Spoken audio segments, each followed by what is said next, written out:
Hi guys, for today's video ay tuturuan ko kayo kung paano gumawa ng account sa Shopee. So para sa mga baguhan pa lamang sa Shopee at gustong gumawa ng account sa Shopee ay kailangan mo itong panoorin hanggang dulo. So ang unang step ay kailangan mo nang pumunta sa iyong App Store or Play Store para mag-download ng ating Shopee app. So kailangan naman po natin i-search yung ating Shopee app. So as you can see, yan po yung ating Shopee app na kailangan po nating i-download. So ang susunod na step ay i-click lang po natin yung ating open. So as you can see, andito na po tayo sa ating homepage sa ating Shopee app.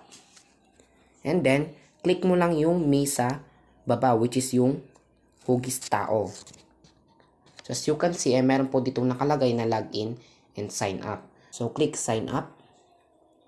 So meron po ditong tatlong option na pwede mong pag-sign upan. So ang gagamitin ko po is yung phone number. So type mo lang po yung phone number and then click next. So ang susunod na step ay kailangan po nating i-verify yung ating puzzle. So kailangan naman po natin yang buuin. Antayin lang po natin yung code. And after that, ay kailangan naman po nating iset yung ating password. And kapag okay na po ang lahat, ay click po natin yung okay. So as you can see, andito na po tayo sa ating Shopee account.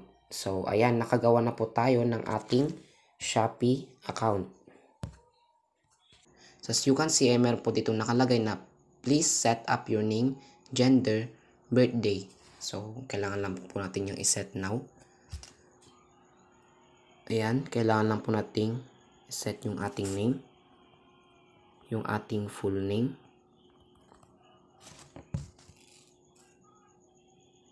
ating gender, yung ating birthday.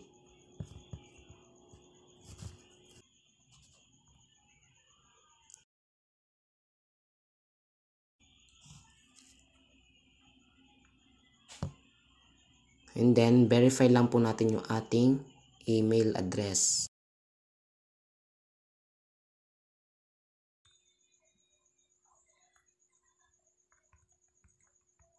And then, click next. So, punta po tayo sa ating email.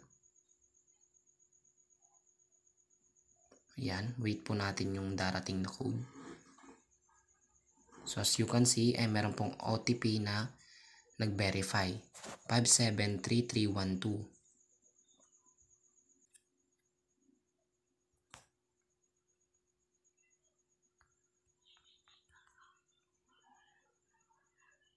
So, ayan, updated successfully na po tayo. Bago tayo pumunta sa susunod na step, kung gusto nyo pa na matuto ng iba't ibang tutorial sa ating Shopee, mag-subscribe na kayo sa aming channel Tara-D at click nyo din yung notification bell para updated kayo lagi sa mga latest upload namin. So balik tayo sa topic kung paano nga ba gumawa ng ating Shopee account. Then, kailangan lang po natin i-activate yung ating Shopee Pay wallet. So, OTP.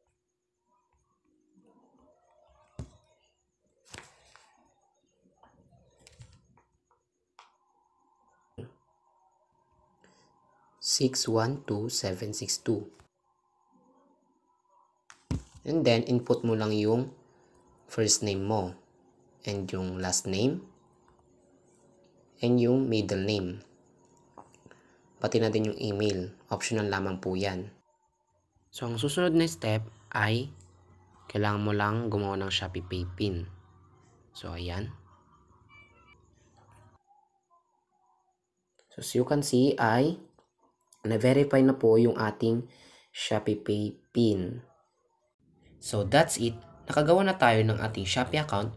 Pwede nyo na pong gamitin ang Shopee account para bumili ng mga item na gusto nyong bilhin. Sana ay may natutunan kayo sa video na ito. Thank you and I'll see you on the next vlog.